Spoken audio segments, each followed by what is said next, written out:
Alright, I've got my yarn. I'm going to take the tail of the yarn in my hand, I'm going to hold it, and I'm going to loop it around my hand and make an X. I'm going to cross over the yarn, the tail that's already in my hand. I'm going to pinch that. Now I'm going to reach through the loop and grab the yarn that goes back to the skein. I'm going to pull it through the loop. Okay, now this tail becomes your anchor, and you're going to hold on to the anchor and you're going to pull the loop until it cinches up at the bottom. And now you're going to grab the other end of the yarn and you're going to pull it until it cinches up to your finger, and this is when I put in the hook. Now, I'm going to do this again. Things to remember. This tail is something that you're going to sew in at the end of your project, just so the fabric of your stitching is nice and even. So you want to leave yourself a pretty long tail, just so you have enough of a tail to maneuver with and when you're working your needle. Alright, I've got my tail in my hand. I'm going to make a cross over. I'm going to grip that point, and with my hand I'm going to reach through the loop and grab the yarn that runs back to the skein. Now the tail becomes my anchor. I'm going to hold on to my anchor and I'm going to pull the loop until I've got a little slip knot, and I'm going to cinch up my slip knot, and I'm going to stick my hook through. The slip knot is the first step of every project, and it's deceptively simple. It'll probably take you a couple tries to get it, but just keep trying. Next step is to run the yarn that this is the yarn that runs through the skein. You're going to run it through your fingers, or weave it, basically, just like this. This is a good way to keep your tension steady. Having steady tension is important because if your if your stitching and your yarn are too tight, it's too hard to crochet, and you can actually give yourself carpal tunnel by having too tight of a crochet stitch and doing that for a long time. And it's uncomfortable just in general when you're stitching and it's too tight. And also, if it's too loose, you're going to feel like your yarn looks sloppy and your end product looks sloppy. So you want to aim for kind of a nice elastic medium. But if you're just starting out, it's better to err on the side of too loose, because it's pretty easy to take it out and go back and try it again, even if you don't like doing that. So err on the side of too loose, because it's a natural tendency at the beginning to start out tighter than you should. You think you're doing a nice elastic stitch, and it's actually too tight, and as you keep going, it'll just get tighter and tighter for you, and it'll be a pain in the neck.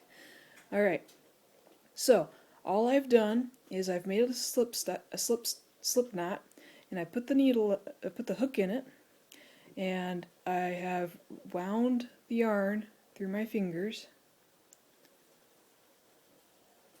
and you can see I'm kind of pinching the bottom of this slip knot right under the hook, and that's just to make it a little easier to maneuver. So a chain stitch, it's the simplest stitch, but it's hard because there's actually not enough for you to hold on to, and being able to hold on to the yarn is how you control the tension, a lot of it, and get a consistent stitch. So just kind of go into it with that knowledge that it's a tricky stitch to do nicely, and I never feel like I have it nicely the first time, or the third time, or the fourth time that I try to do it when I'm starting a project. But by golly, if you just keep at it and say, well, it doesn't have to be perfect, it'll turn out okay in the end.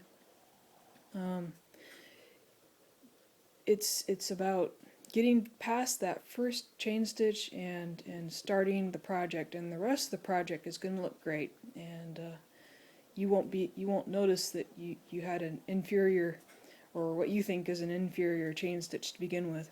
Alright, so I have the slip knot, and it's on my hook, and I've used my hook to grab the yarn that's running back to the skein, of course, and I'm going to pull it through the loop. Ta-da! That's my first chain stitch. And I'm going to pull it through the loop. Ta-da! Another chain stitch completed. Pull it through the loop. Alright, so you'll say I've done 3 chain stitches, but for the purposes of counting, you would probably say that I've actually got 4 chain stitches done, because you can count that first loop as a chain stitch. If you can get your needle in there, it counts as a chain stitch. Alright, some things to talk about when you're looking at your chain stitch. As I squeeze it together, you can kind of see that it's a teardrop shape. And that's the basic shape of your single chain stitch. A chain stitch has a top and a bottom. Surprise, surprise, it exists in a third dimension. Or not third dimension, a plane, third plane. So the top is the tear-shaped ledge, and if I stick my needle in, you'll probably be able to see this better.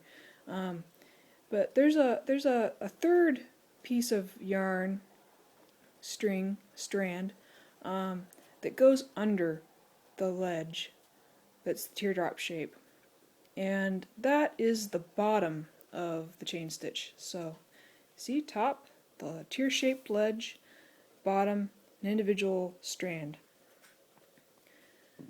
Something else to think about, just the mechanics of it, is that when I'm pulling these through, I'm creating a new slip knot. And I have each chain stitch that I make, I'm making a new slip knot with the hook, and your new slip knot is on the hook. New slip knot. So yeah, that's what a chain stitch is. It's a chain of slip knots. So I hope this is helpful, and goes slow enough, and if it doesn't, let me know and I'll try again.